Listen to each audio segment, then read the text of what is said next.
Hi, I'm Alan Young. I'm the Managing Director of Young Careers Limited. I have with me Michael, the Sheriff Petrie, and we're going to be talking through some of the questions that you guys have been sending us over the last week or so. So the most commonly sent question to us is, and this is one that you can probably answer for me, Michael, is tell me about yourself. So what's the worst answer you've ever had to that question? You get it quite a lot, to be honest. Just something really short, really simple, not giving you much information. Just maybe something like, there's not really much to tell, to be honest. You get that, unfortunately, quite a bit. Yeah, that doesn't really kind of the opposite of answering a question, if you will. So I suppose that won't happen overly often. But what's the most common answer that you've had? I think maybe things that are quite irrelevant, really, not catered to the job at all. Kind of comes across like a personal ad. Like if someone's asked me, "Oh, I'm 28, I enjoy playing football, going to the cinema, really looking forward to the new Noah film coming out, and overall, I love going out and getting drunk with my friends." See, yeah, it's not a great answer, and it is quite a common answer. I think people forget this and forget that it's actually an interview. They mistake it and they start to answer it in a lot of personal questions. So I suppose one of the main questions with that is that they've kind of mentioned that they get drunk. What do you think about that as part of the answer? It's not ideal. No, absolutely not. No, it's not really giving the best impression and image of yourself, is it? No, it doesn't really ooze professionalism. So generally, what you're looking for from this answer is you want to tell them a bit about yourself. You want to tell them where you've worked, the skills, the qualities that you've gained there, and how you could bring those to the company you're going for the interview with. So, Michael, say you were going for a customer service role, how would you answer this? It would start, like you said, in terms of the skills there. So, say I'm in personality traits. So, I really like people, like talking to people, like helping people. So, bringing in these aspects that would be really relevant for certainly for a customer service job. Mentioning what you've done previously, like so saying, oh, I've worked with a big retailer before. Through that, I've got a lot of experience of dealing with people that have got different complaints or coming from different backgrounds, and I can talk to people from all walks of life, and I really enjoy doing that and really going above and beyond to be able to get things sorted for them, and I really get a sense of achievement from that. Yeah, and that's a good answer. I mean, you want to mention your experience. You want to mention obviously the company specific name, things like that. I suppose one of the key things about this question is it's normally the first question that's asked on an interview. It's usually the kind of trend setter. If you start poorly on this one, it's not going to bode well for you for the rest of the interview. If you can't get a positive outcome on this one, so I mean, Michael, yourself, you asked this quite a bit, obviously in your current role. Where does it sort of set your position? If they've answered this question so poorly, how does it kind of change your attitude towards the candidate? It can really skew your judgment a wee bit. I think as soon as you almost can tell what you're going to do as an overall outcome for an interview from the start. How someone starts the call, do they come across as conversational? Are they positive? Do they go into detail? Do they come across as if they know what they're talking about?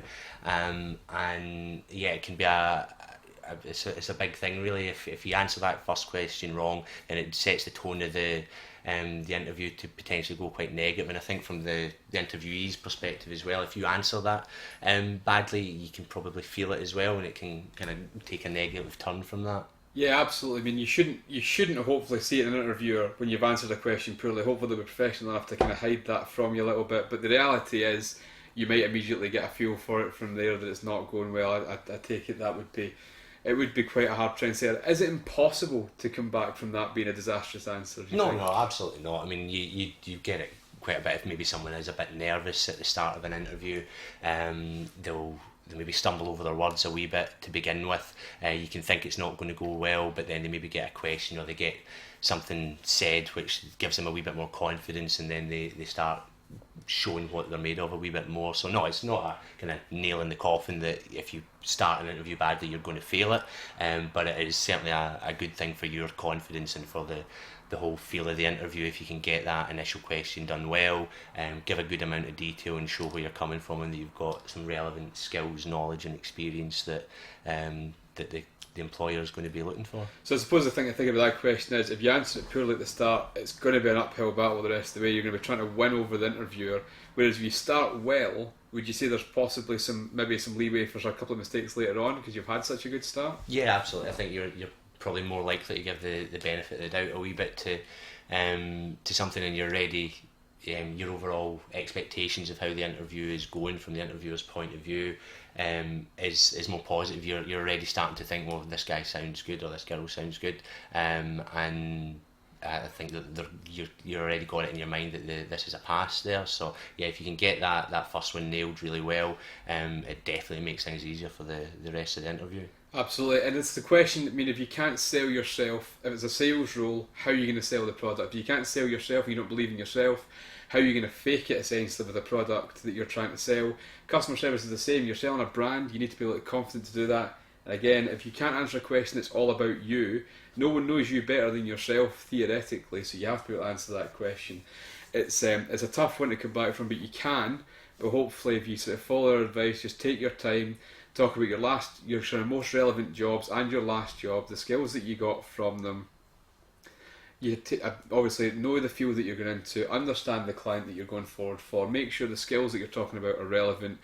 Don't talk about how fantastic your attention to detail is as an admin role when you're necessarily maybe applying for, say, a lifeguard, things like that. It's going to be more based on the interview that you go for itself. So that kind of brings us to our second question. Now that we've sorted out telling us about ourselves, the second thing we've got is come in from Mark Lindstead, and he's said, "Dear Alan and the Sheriff, my partner Colin has an interview coming up and he's been struggling with a question regarding salary. How is it best to answer? What are your salary expectations? We'd greatly appreciate any help with this, as a new career for Colin would let us start saving for the future." Mark. Yeah, well, that is quite a tricky question. I think one of the important things to do in preparation for the interview is to really make sure you're paying attention to the advert. You know what it is you've applied for, because most of the adverts will give you either a specific salary or there'll be maybe like a range in terms of the salary, so you know what the kind of minimum and the high end of the scale will be. I think what's important to make sure you do is not price yourself out, so be realistic.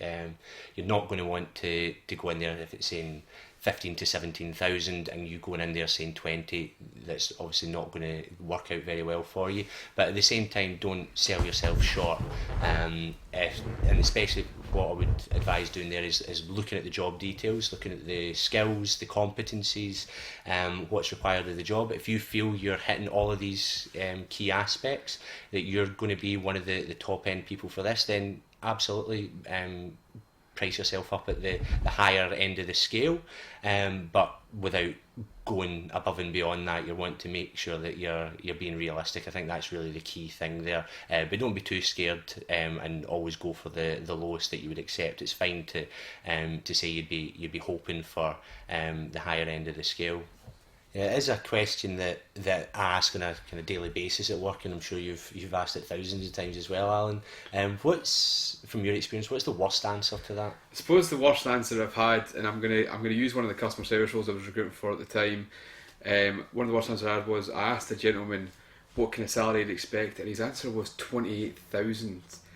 I explained the roles that we had were a bit beneath that, and he stopped me to say, well, the role is dependent on experience. And I've got 7 years experience, and I feel that really you should be paying me quite a bit. The experience I would bring would up the level of your customer service. And I said I agree. Obviously someone with 7 years experience would definitely add something to the company, you would hope so. But to be realistic, 28,000 would be pricing yourself well out of the market. We had a bit of an argument for a while, myself and the candidate, but at the end of the day he walked away because he was unwilling to take anything less than 28,000. And this kind of goes back to what you were saying, Michael. It's about understanding the market you're in. It's about understanding the job you're going for. Applying for a contact centre customer service role with an outsourcing contact centre and expecting 28,000 from it isn't really feasible. I think we'd all love it, but it's not entirely feasible to be looking for that amount of money. Okay, so if that's the worst, then what's like the most common mistake you think people make when answering that question? One of the most common mistakes people answer, and there's kind of two really common ones that people make. That the first is saying minimum wage. Never say minimum wage. Saying minimum wage itself kind of shows that you don't understand the market you're in. Also shows that you probably don't understand how much minimum wage is these days. In the UK, we've got minimum wage which is £6.31 for anyone over the age of 21. and it's good to be aware of that and all the different brackets and things like that. But the absolute worst answer, the worst answer I've ever had is whatever the salary is on the job advert. Yeah, because that shows really that you've not, I suppose, paid any real attention to it. You probably can't even remember what it is you've applied for. It's not in your mind. Like you said, it means you don't know your own market value as well. It's quite unprofessional as well. It just really shows that you've not done any research into it at all. So, I mean, we've talked earlier on about tell me about yourself, not being an eliminator question. If you had a bad answer at the start, that you can work your way back from it, you can work your way up the hill. It's going to be tough, but you can do it. Answering whatever the salary is in the job advert, do you think you could work your way back if you were interviewing them? Yeah, I mean, again, it's depends what you say. Obviously, if you get someone like who you had who wanted his 28,000 and he was sticking to it, then that's going to be difficult because there's no kind of common ground on that. It's just too unrealistic. But I mean, we wouldn't discount someone if I interviewed someone for a role when they said minimum wage. It maybe doesn't come across great to them to me. But it's not a kind of, as I said, a nail in the coffin there. It's certainly something if they've got good experience, they've got good understanding of the role, good communication skills, enthusiastic, all these things, that'll be far more important than what the answer to that. And obviously, like Mark was saying in his email, it is a difficult question. It's obviously one that quite a lot of people are quite apprehensive about, I think, when they're asked about it, because you're concerned, you don't want to sound greedy. But at the same time, obviously everyone wants the best salary that they can get. So no, I would certainly say that there's a way around it, as long as if you do come out with an answer that's a wee bit outlandish, that you're okay to backtrack a bit. Yeah, I think you need to be realistic about this. I mean, Colin, when he faces these interview, it's a good question to ask, a good question to be prepared for, because there's no real template on how to answer this question. It is just about gauging how much your market value is worth, gauging how much that company needs you, have a look at the job advert, make sure you see it. It drives me crazy when companies advertise jobs simply as depends on experience, but I suppose in some ways it makes people research the company more for this question. But I always feel as an interviewer or a recruiter in any way, company recruiting, you should be upfront about the salary, because you don't want people applying that are looking for a big salary if you can't provide it. So it does work both ways. The companies have to be realistic as well. But I suppose you could, with me, it depends on the role. There was I think we all seen the news the other day, there was a company, Costa, advertised for one role, and they had 15,000 applicants. If you say whatever the salary is in the advert to that person, they've got 15,000 other people to go back to. They're probably going to fail it, so best not to go with that at the start. If you make a hash of this question, as well as tell me about yourself, you may as well hang up the phone and move on, because realistically, it's not going to happen for you that day. I mean, Michael, can you think of anyone that you've managed to hire after making a real pig's ear of both of these questions? There's no one springing to mind. Like I said, we won't stop an interview after two questions, so I'm not going to say it's absolutely impossible. But yeah, I think you're giving yourself a big mountain to climb if you start off with the first two questions, if those are the ones you get, and answer them like that. See, the sheriff's quite a nice guy there. He's saying he wouldn't stop an interview after those two questions. I have stopped interviews after the first question. In fairness, I suppose part of that just goes to who your interviewer is as well. This question, actually, and talking about salary in general, gets me thinking about it. And it's when you're answering this question, they've asked you what your salary expectations are, or what you'd expect from your salary. Another question that companies ask you quite a bit is, what was your previous salary? And you don't need to genuinely be honest about that. You don't need to be honest about your previous salary. Okay. And why do you think why at times would you maybe not want to be honest about that? Well, I suppose really one of the big reasons you might not want to be honest about it is you might work for a company that's quite low paying, and to a company you're applying to, it could actually potentially undervalue you as a candidate. It's quite difficult, and I think one of the best examples of this is outsourcers. It's a great opportunity to learn an outsourcer. You've got great chances to develop and progress, but at the end of the day, outsourcers work to really tough margins financially to make money. They pay a lot less than most direct employers. So say you were going from a customer service role say with an outsourcer you're going to be pretty much on the minimum wage kind of bracket, maybe up to £7 an hour really at most in an outsourcer. If you then go for a role with, say, Scottish Southern Electric or Tesco Bank, who are direct employers, and both play around the 17,000 to 20,000 mark for their advisors, you'll have all the experience for that, all the ability. But if they see your salary sitting around about 13,000 a year, it's going to be quite off-putting to them. They're going to think, wow, you've been working in that industry for a few years, you've got loads of experience, but why haven't you earned more? The great thing is, companies cannot find out what your actual salary is. They will not be able to find out what you were really on when you applied for that job. So make sure, even in this question, that when they ask what your previous salary was, it's kind of like being asking what would you expect from this role, because you're going to expect at least what you're on at the moment, or if you're between jobs you're going to expect at least what you were on, because you're going to have a lifestyle that goes with the salary that you've got. And everybody's entire reason for starting a young career or starting a new career with another company is to try and better the life that they have. Yeah, and that actually, just thinking back to the first question that we were talking about when going through the personal information, I think there's quite a lot of these things that not going to tell people to be dishonest in the interview. Obviously you want to come across as genuine, but there's other questions that maybe can come up where it's maybe just not that appropriate really for an interviewer to ask you, and you will get some companies and some interviews that will ask you them. Another one I was thinking of there was age.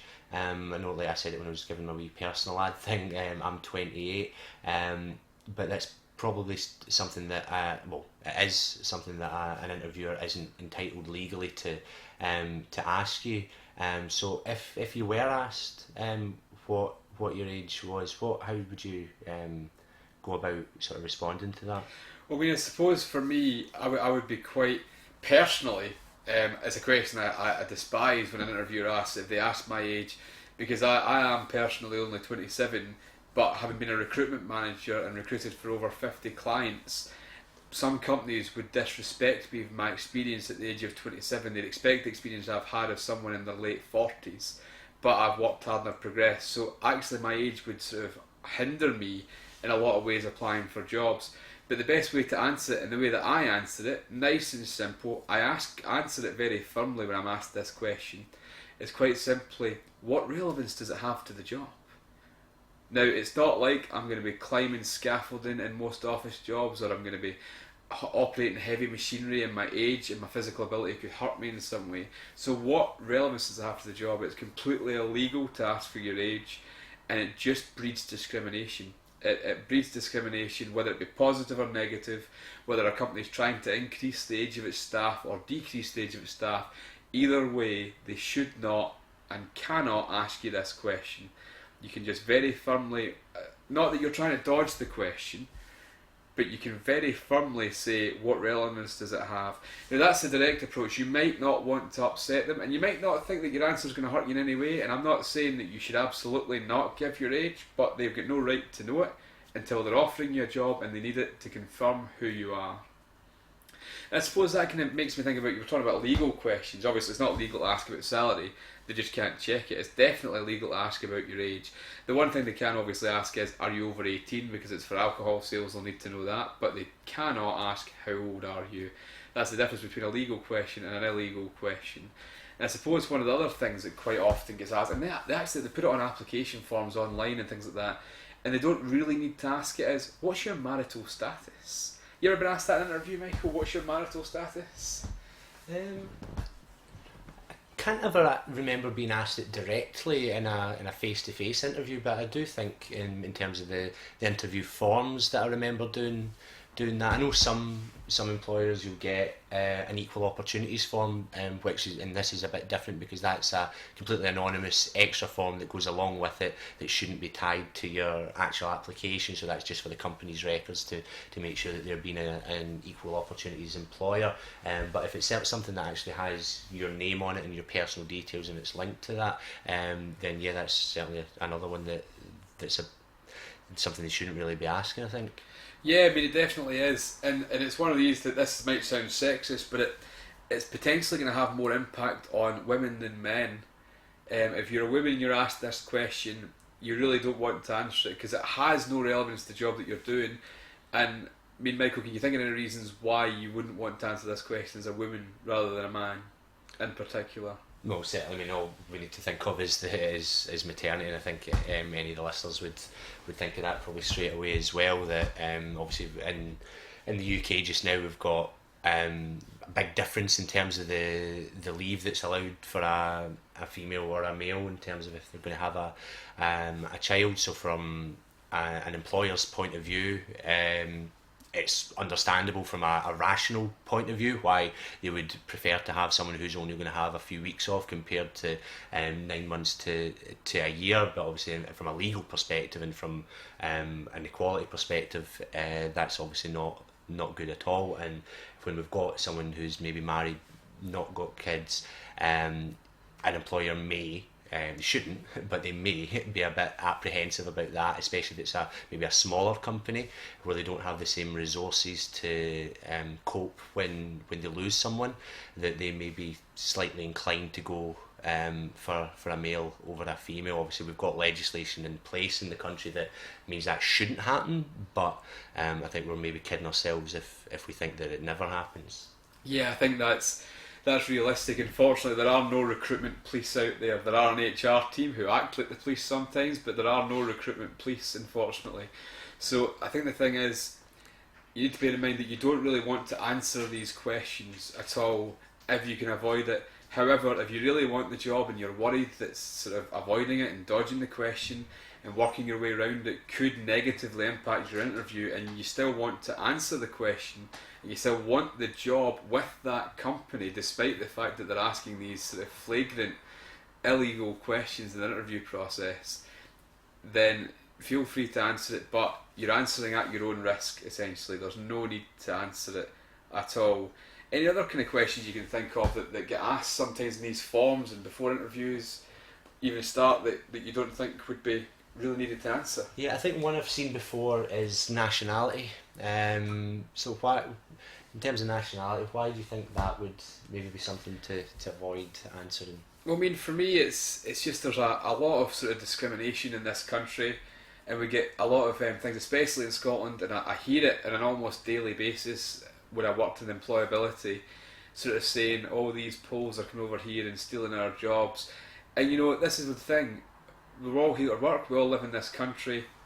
The thing is, your nationality doesn't matter to whether you can do the job or not. Do you mean, have you ever asked this question yourself, Michael, or variations of this question in any way? Well, never directly, like what is your nationality, but I suppose the only time where it maybe does come into play, and it's reasonable for it to come into play, is in terms of any bilingual positions, things like that. I know certainly in a lot of call centres you'll maybe have small bilingual teams that will need to speak to someone over in France, Spain, etc.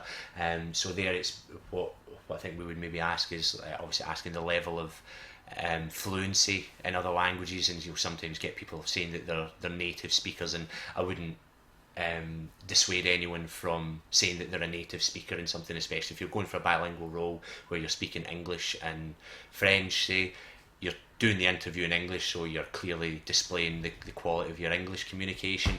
If you're asked about the level of your French, if you say you're native and you're actually French, I think that's actually that will probably come across quite positive for the interviewer. But I think that's really the only place that would be useful. That's pretty much the only time that it would be positive discrimination, if they were looking for a particular language and you were native in that language because you've lived there, then yeah, it's probably going to work in a positive way for you.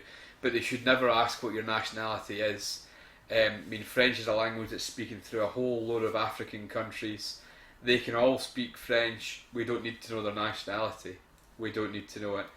It's just something to be aware of. Their nationality.